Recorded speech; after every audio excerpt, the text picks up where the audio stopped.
Alright guys, welcome back to the channel. Today I'm doing a quick video on how to completely remove Kali Linux from VirtualBox, because a lot of people think it's deleted, but the VM actually keeps sitting in your drive and eating storage. So let me show you the proper way. First thing, make sure your Kali machine is not running. Don't start it, don't power it on. Just open VirtualBox normally. Now when you see your Kali VM on the left side, click on it, and on the top menu you'll see the option called machine. Inside that there's a remove option.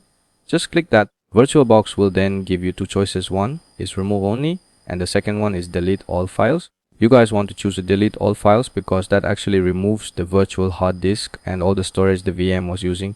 If you just remove the machine only, the big VDI file still stays on your disk and your space doesn't free up.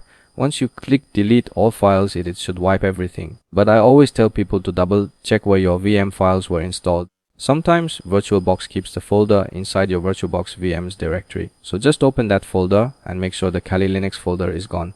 If it's still there, you can safely delete it manually. And that's it guys. Simple video, but trust me, if you don't remove it properly, you'll lose a few gigabytes of storage for no reason. So yeah, just wanted to help you clean up your system the right way.